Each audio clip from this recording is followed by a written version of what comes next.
5.4 billion years old. How do they arrive at that? Well, they arrive at that by, first of all, doing radiometric dating of isotopes in rocks. They look at rocks and they're looking for particular radioisotopes of elements, of certain, obviously we understand metals, certain types of metals that will undergo, and not even metals, but elements will undergo radioactive decay. There are isotopes of these various elements. They will decay. They decay at what we can measure is as a known rate. And so they'll look at a particular rock and they'll look at the percentage of the amount of one isotope versus the percentage of another isotope of that same element within the rock. And they'll say, oh, okay, well then we'll make the transition that this rock was formed at such and such a time and began to undergo decay, radioactive decay, the elements in it, that is, underwent radioactive decay, and we arrive at where we are today, and here is the elapsed time. Well, gee, there's a problem with that, because it first of all assumes that we know absolutely what the starting point of the particular isotope was in that particular rock. We know exactly how much of each isotope existed in that rock, and therefore we know exactly, and of course we can measure how much of each isotope is in there now, and therefore we can do the calculation, but it all depends on the initial starting point, you see. It all depends on what that initial assumption is. And if our initial assumption is wrong, then our dating is wrong. The other argument, it comes from the distance of the galaxies from the Earth. There are galaxies that are certain distant, that are measured to be or estimated to be billions of light years from Earth, and they measure this according to a scientific principle called redshift that I'll not get into right now, unless you're just really curious about it. But presumably they can measure the distance of these faraway galaxies from the Earth. And they say, well, look, it takes the light we know the speed of light, 186,000 miles a second, give or take. And therefore, we know how long it took that light to reach the Earth. It took billions of years for that light to reach the Earth. And therefore, the Earth has to be that old, has to be, 4.5 billion years old in order for that light to get here, okay? And again, they are making a number of assumptions about the beginning point of the time frame in order to be able to estimate where we are today, or be able to estimate the time that it took to get us to where we are today. Some of the arguments for a young Earth, then, to the counterpoint, there are folks that believe that the Earth is perhaps no more than roughly 100,000 years, or 10,000 rather, years old. 10,000 or so years old. What's the basis for that idea? Well, various observed facts. First of all, there is the seafloor sedimentation, that if the Earth were actually billions of years old, we would expect to see great buildups of sedimentation in the sea. And even with certain geologic processes, the fact is the seas ought to be a lot more shallow than they really are. We notice one of the theories about the age of the Earth is the idea that the sedimentation rates, sedimentation gets laid down in a particular rate, and therefore if you see a layer of rock that's 2 inches thick, we have some idea of how long it took to form that 2-inch thick layer of rock. And if we see several layers of rock like that, we begin to calculate the age of the Earth based on these layers, on the assumption that we know how long it took those layers to form. Well, the problem is that we're finding folded sedimentation layers, which would suggest that these layers were not set in rock, but rather they were still in some sort of a plastic form, like a clay or something like that, because they were actually folded and deformed. And so therefore,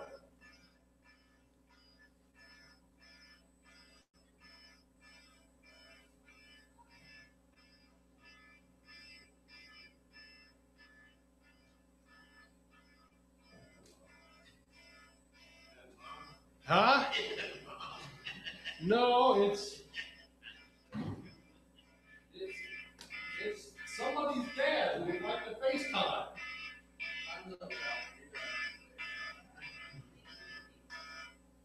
can't figure out how to turn it off. I thought it would be like my phone, and I could turn it off quickly, but I don't know. That one's different. Folded sedimentation layers suggest that no, we don't know the rate that these layers were laid down, and therefore age assumptions based on them are incorrect.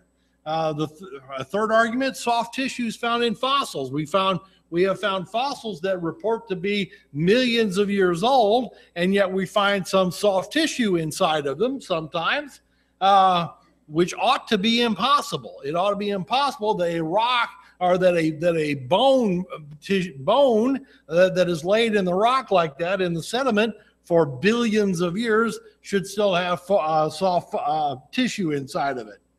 The Earth has a decaying magnetic field, and it has a measurable decaying magnetic field. If the Earth were in fact 4.5 billion years old, if we are going to follow the same theories as, for example, the radiometric guys, which is to say steady state, that this is all happening in a steady state form, then the Earth's magnetic field should have dissipated to near nothing a long time ago, and yet it has not. Finally, then there is this idea of helium diffusion.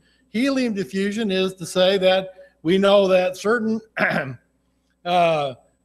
radioactive elements, again, when they decay, they give off helium as a product of their decay process. And so this helium, of course, gets into the atmosphere. We know what helium is. It's this nice light gas. You fill it with put it in balloons and watch it float away. But if you got natural helium in the air, that helium will naturally rise to the top layers of the Earth's atmosphere, and it diffuses off into space. And the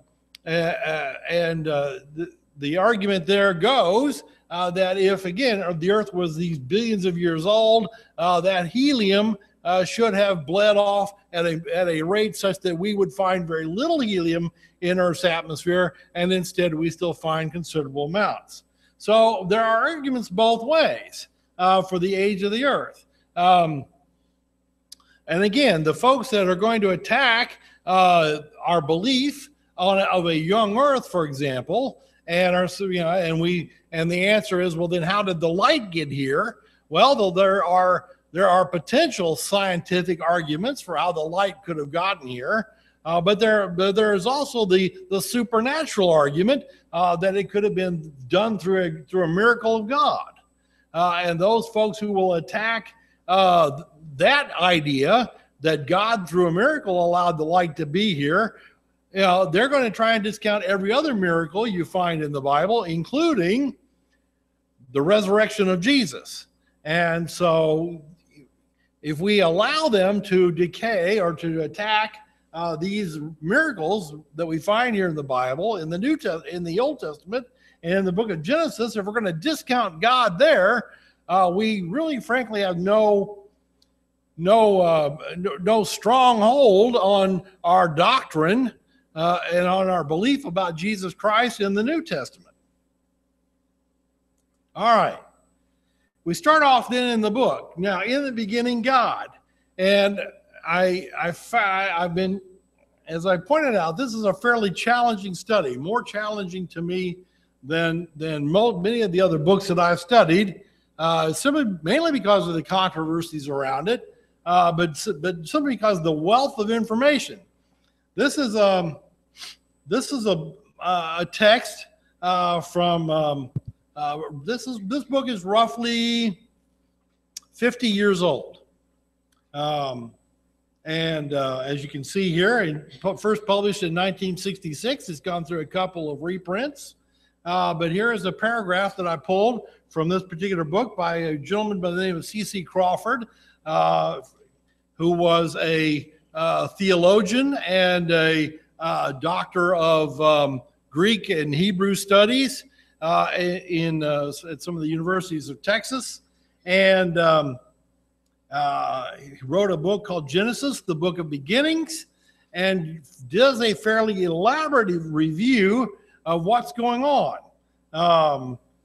He talks about in the beginning God. It says it is not in the beginning nothing, for the simple reason that nothing comes from nothing.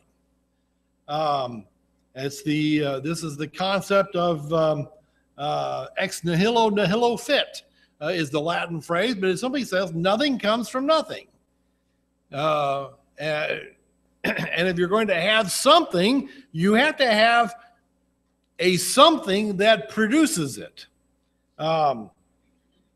He says that something is, that isness is a fact, must be admitted by all who are not in a lunatic asylum. And we understand that. We understand that logically. He says, therefore, in the beginning, God, this is the only formula that makes sense. From Psalms 14 and verse 1, the fool has said in his heart, there is no God. Note the phrase in his heart, where heart in Scripture designates the interior man with special emphasis on emotion and will. It is traceable in most instances to an emotional reaction. No man can logically think himself into it. And so I want to bring that to your attention. If you are being confronted with an atheist who is sneering at your concept of God and God in creation, you may point out to him that his position, that is of atheism, has no basis whatsoever in logic. It simply cannot exist logically.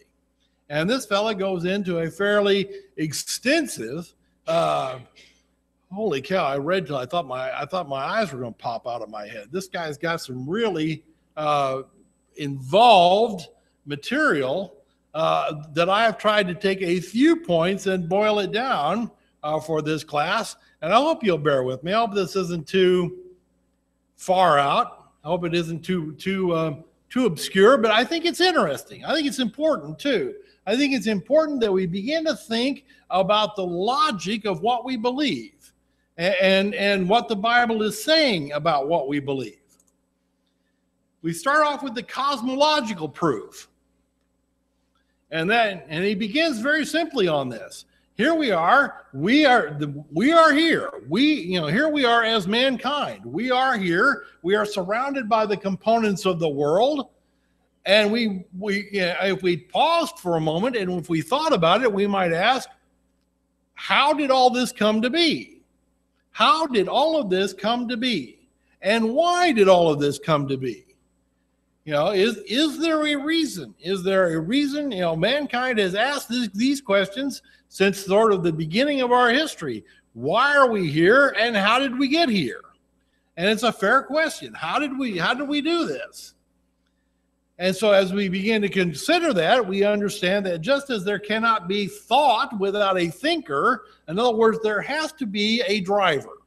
There has to be. Logic demands there is a driver. And so we think about just as there can't be thought without a thinker, there cannot be creation without a creator. And the reason is because nothing can come from nothing.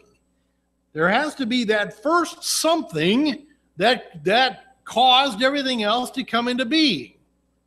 And there is always what's called that first principle. This is logically called that first principle. If there is nothing, then nothing happens. But if there is something, then there is the ability for something else to happen. And so there is that logic that demands that there has to be the first cause, the first principle that drives everything else. We also understand, again, from logic, we would understand that you cannot create something greater from that which is less. In other words, you can't build a machine that's smarter than you are, that knows more than you do. How are you going to do that? How are you going to build that machine or that device or that whatever it is? How are you going to build it that is smarter than you are, that knows more than you do, that is more, more capable than you are? Huh? That is possible, but I would argue that I didn't build them. Yeah. Yeah. That's right. I am merely yes. I am merely the conduit. I am not the progenitor. That is an excellent point. Yes, you're not going to be able to create a machine smarter than you are. You're not going to be able to build a machine that can think something that you didn't think of. And so therefore, since that which is less can only be created by that which is more, and as we see the universe, we understand the universe had to be created by something bigger, more powerful, more knowledgeable than the universe. And so there has to be, that creator has to have those characteristics.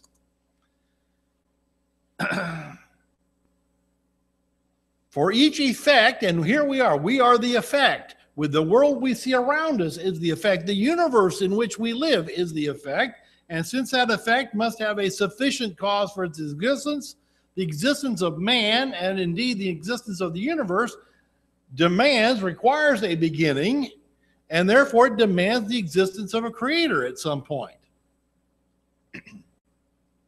Now, the counter argument that some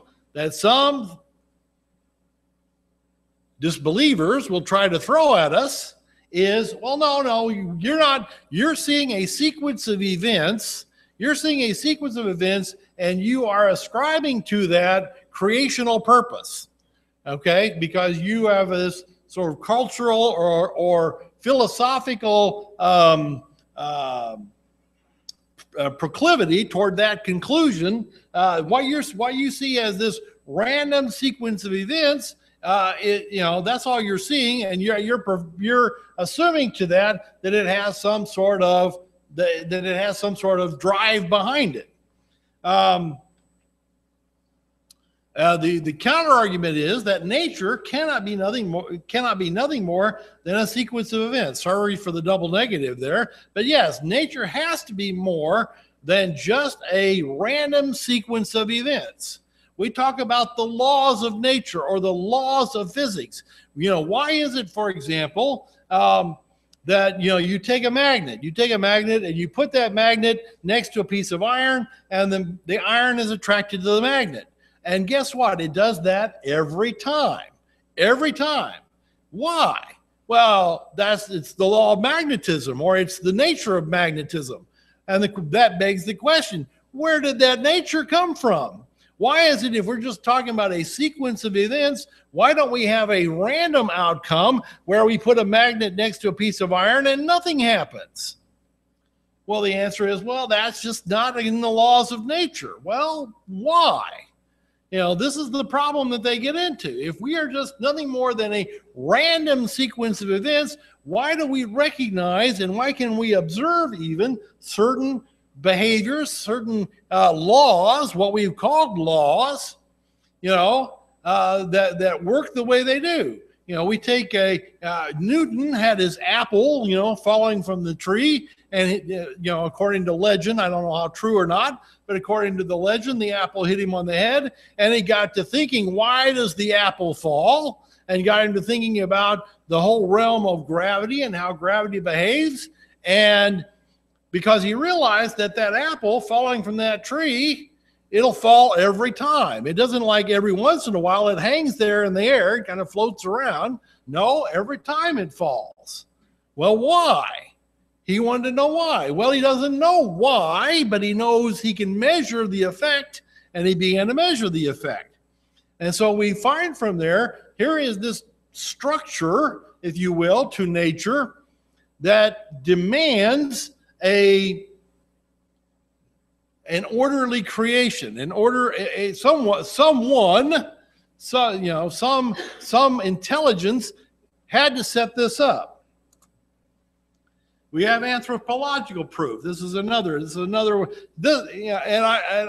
I'm telling you, I've cut this way back. This went on for lots and lots of pages, but there's a lot of material. If you're interested, I can direct you to the text. But I've boiled a lot of this down just to give you some of the better ideas, because again, we are facing an atheistic attack on religion. And because we need to be prepared and have our own, and realize that, we're not just, making blind claims, but no, our belief is based on logical principles. Here's some anthropological proofs.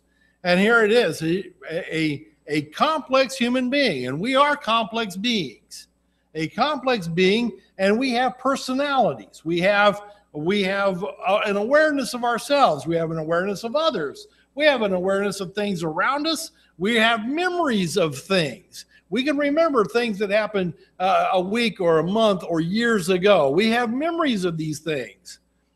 And yet, what is our body made of? Our bodies are made of chemicals. Our bodies are made of elementary particles of, carbon and hydrogen and oxygen and so forth. None of these elementary components have memory. They have no component within them that'll explain how it is that we have consciousness, that we have reason, that we have free will, that we have life. If I were to take the chemicals in a person's body and simply pour them together in a vat and stir them for a while, will I expect to see a human being come out? And here's a human being? No, there is a need for life, and we understand that life begets life, and that simply we are more than just these collections of chemicals that make up our bodies. And therefore, what is the basis for that? Where did that come from? There has to be some reason, some explanation for where all that came from. We also note that each one of us is individual in this regard.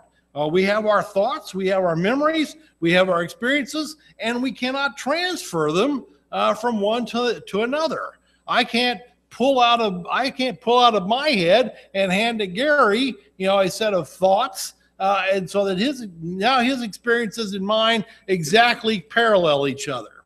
Or I can't take my personality, pull it out of my being and give it to Darrell, and now his personality is the same as mine. Even though we are composed of the same types of elements, each one of us has that uniqueness about it. Well, why? Where did that uniqueness come from? What is the basis for that? We find that man naturally thinks of God, a divine being, in terms of his own characteristics. When we think about God, we think about God according to the characteristics of man. What characteristics do we look for? And we see them. We find things like that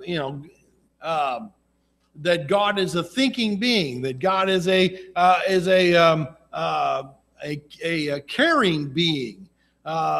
That he has things that he wants and things that he doesn't want, things that he likes, things that he doesn't like. We tend to think of him in terms of our own characteristics, and because every characteristic that we have, we find that paralleled in what we understand about God as God is revealed from the Bible. It's not as if we have a particular way of being and thinking and behaving, and we read in the Bible, here's God with a completely different way of thinking and being and behaving. There is a sense of a moral proof. Now we get into this question about this really is perception, and a lot of pushback on this, by the way, from the sort of the modern community. But if we really test this, we'll find out that even though this guy wrote these, this guy kind of mapped this out for us about 50 years ago, it really still holds true fairly well. that mankind does have a sense of things that are good and a sense of things that are evil. And men have puzzled over the concepts of evil versus good since the beginning of mankind. Men have puzzled over this. But while we tend to focus on what is evil, we tend to ignore the things that are good. And yet, where does this good come from? Why is there good in human behavior? Men, we find from our earliest accounts, even our earliest recorded accounts, have shown an interest in ideas like truth and in beauty and in goodness and in wholeness. And where does that sense of propriety, that sense of rightness come from?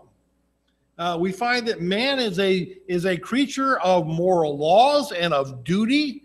Men can have a sense of duty, even a sense of duty that is so developed and profound that it might compel a man to ignore his own survival. Where does that sense come from? What would drive that? Where is that? What is the basis for that idea? We find that man is a creature of conscience. And we find that we categorize things into fundamental senses of right and wrong. And that, and because we are able to categorize things into right and wrong, and some of those categorizations are widespread. They are recognized by all groups of people. A value system is intertwined, it says, in the totality of human existence. We have values. Truth is absolute, but mankind is not the discoverer of truth, or is rather the discoverer of truth, but not the creator of it. And mankind finally has a sense of all that is good and right. And these perceptions, again, are universal. And so this concept must have its source from a higher being. That is the logical conclusion of that. All right. Just again, some proofs to think about. There are many more available to consider, but that could perhaps give you some idea of the realization that what we find here in the book of Genesis, as we begin to consider God and the nature of God, we are not talking about some being whose existence is outside of any kind of sense of logic that we may have. No, in fact, that idea of a creator is perfectly compatible with whatever sense of logic we may have. I am considering in thinking about this moral proof. We point to the events, for example, of the last century, and recall, the terrible conflict of World War II. And if you recall, at the end of that conflict, here were the Germans and some of the German leadership who were on trial at Nuremberg, and they were being charged with crimes. Why? Well, they were charged with crimes on at least two levels, maybe three, but at least two levels. They were charged with crimes against peace, and they're charged with crimes against humanity. Where did that concept come from? None of the nations had laws like that. There were no laws on the books that said we're allowed to charge you with this crime because you committed genocide against certain ethnic groups. There were no laws on the books.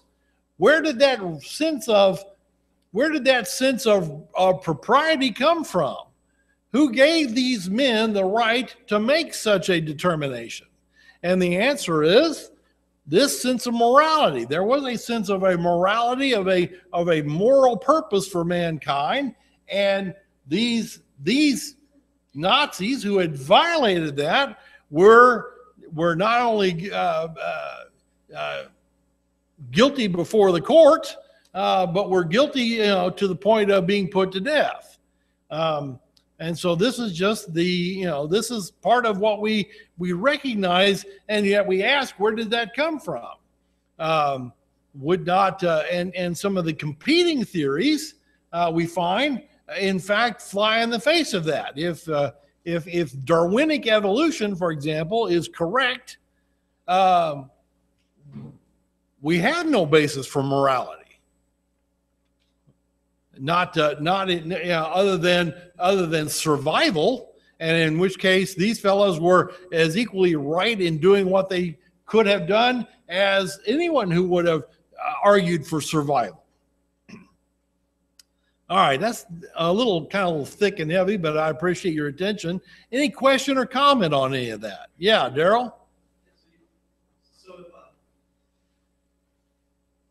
morality is ingrained in us, like that, as great in mind, like that Planned Parenthood, that woman, she felt completely at peace with herself, selling these jars of baby parts. She thought she was doing good for society. Yes.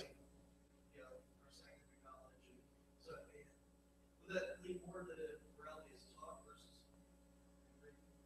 I don't think so. I think there was for her still a sense of a moral purpose. I think that we do recognize that morality can be distorted and has been distorted from time to time. We see that with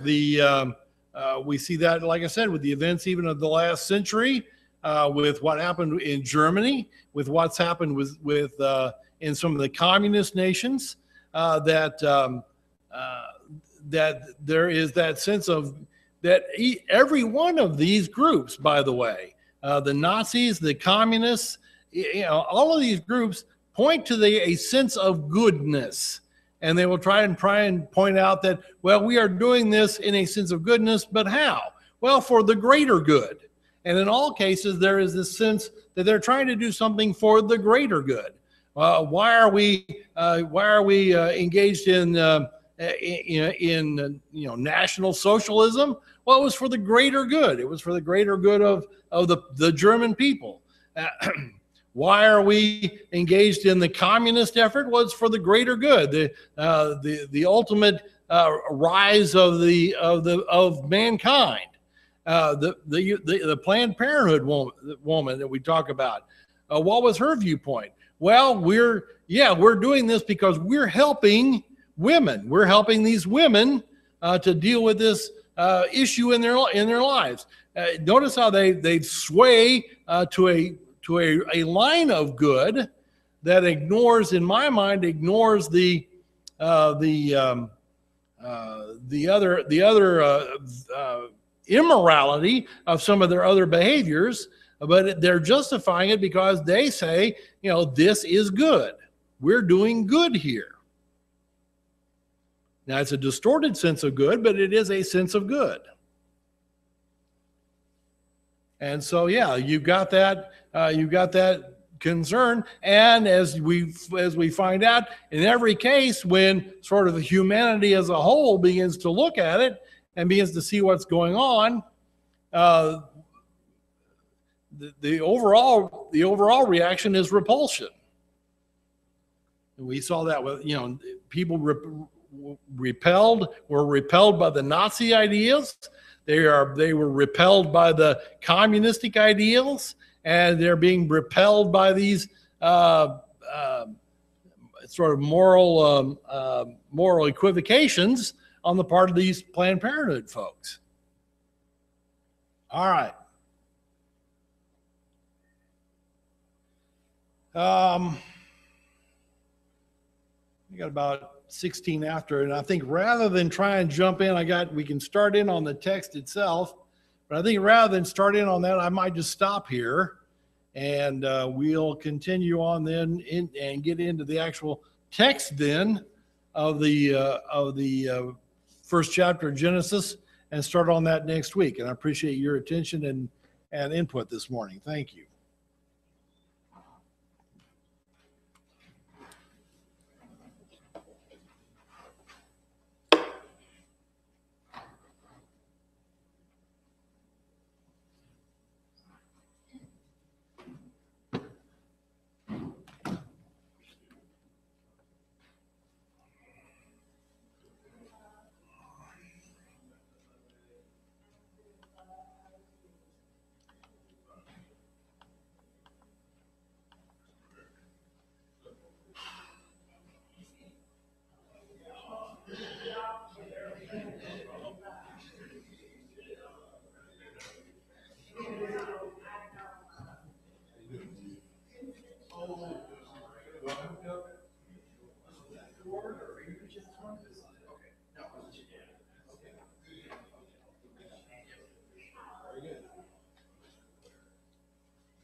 morning, the thing was this evening. Using himself. He said he twice last night. Oh, Seen really? him this morning. Regarding what? Just checking. Just Sure checking. he's not talking to Jeff or Yeah, you don't want to have that. no. So anyway.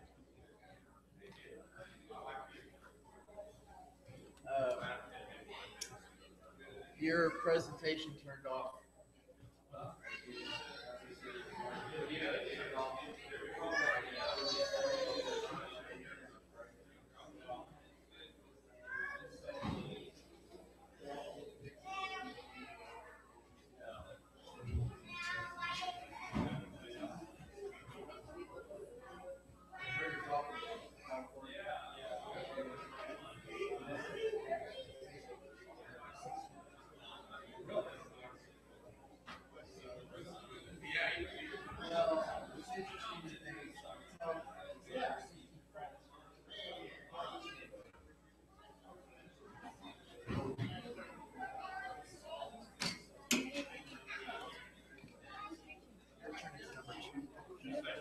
Yes, Allen.